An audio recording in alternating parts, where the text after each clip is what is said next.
నమస్కారం ప్రజలారా, public power YouTube ఛానల్కి స్వాగతం. ఈరోజు మీకు సమాచార హక్కు చట్టంలో రెండవ అప్డేట్ అధికారి గురించి తెలియపరుస్తాను. ఒకసారి దరఖాస్తును మీరు పరిశీలించినట్లయితే ఇది 19(3).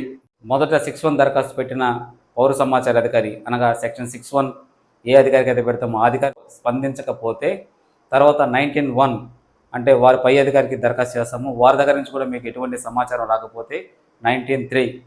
మీరు చూశారు కదా, సెక్షన్ 19(3). రెండవ అప్లైట్ అధికారి సమాధానం ఏ అధికారి నుంచి మీకు రాలేదు కనుక మీరు సెక్షన్ 6(1) అప్లికేషన్ని 19(1) అప్లికేషన్ని ప్లస్ 19(3)కి జతపరిచి ఆ రెండు అప్లికేషన్లని ఈ దరఖాస్తు ఫారంను ఫిల్ చేసి మీరు రాష్ట్ర సమాచార అధికారి వారికి పంపడం జరుగుతుంది. రాష్ట్ర సమాచార కమిషనర్ నుంచి మీకు ఒక ఎండార్స్మెంట్ కాపీని పంపుతారు. మీ ఎండార్స్మెంట్ కాపీలు ఏంటంటే మీరు ఏ అధికారికి అయితే 6(1) పెడతారో ఆ 6(1) పెట్టిన అధికారి మరియు మీరిద్దరూ కలిసి ఒక తేదీ అనేది వాళ్ళు మెన్షన్ చేస్తారు.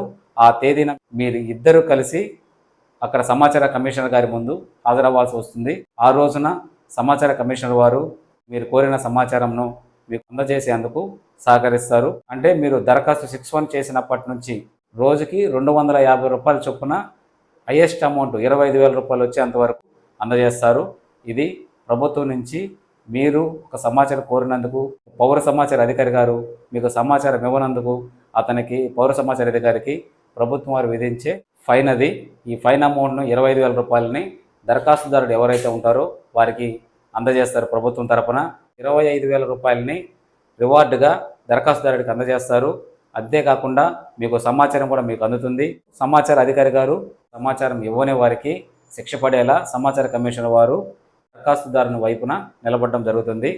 ఇది మీకు సమాచార హక్కు చట్టం ద్వారా సెక్షన్ 6(1), 19(1), 19(3) ద్వారా మీకు సమాచార హక్కు చట్టానికి ఏ విధంగా దరఖాస్తు చేయాలి, దరఖాస్తుకు ఏ విధంగా సమాధానం చెబితే నెక్స్ట్ ఏ అధికారికి పంపించాలి, వారు కూడా సమాధానం చెప్పకపోతే మీరు రాష్ట్ర సమాచార కమిషన్కి ఏ విధంగా పెట్టాలనేది 3 అప్లికేషన్లు మీకు చెప్పడం జరిగింది. ఒక సమాచారం గురించి మీకు తెలియదు, ఏ అధికారిని అడగాలో కూడా తెలియకపోతే మీకు ఏ అధికారి అయితే మీకు తెలుసు ఆ అధికారికి కూడా మీరు దరఖాస్తు చేయవచ్చు.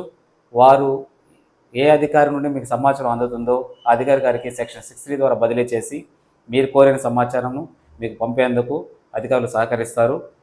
ఈ 3 సెక్షన్ల ఆధారం చేసుకొని మీరు సమాచారం తెలుసుకొని మీ గ్రామ పంచాయతీల్లోనూ లేదంటే మీ గ్రామాల్లోనూ ఏ విధంగా ప్రభుత్వ నిధులు ఖర్చు అయినాయి, ప్రభుత్వ భూములకు సంబంధించి, మీ ఊరు చెరువులకు సంబంధించి, మీ ఊరు రోడ్లకు సంబంధించి, స్ట్రీట్ లైట్లకు సంబంధించి మీకు సంబంధించి ఏ ఒక్క రూపాయి ప్రభుత్వం నుండి ఖర్చు అయినా ఆ ఖర్చుని దేనికి ఖర్చు పెట్టారు, ఏ విధంగా ఖర్చు పెట్టారు, ఎంత ఖర్చు పెట్టారు అనే విషయాలు సమాచార హక్కు చట్టం ద్వారా మాత్రమే బయట వస్తాయి. సమాచార చట్టం నుంచి మీకు క్లుప్తమైన సమాచారం ఏదైతే అవసరమో ఆ సమాచారం మాత్రం అందించడం జరిగింది.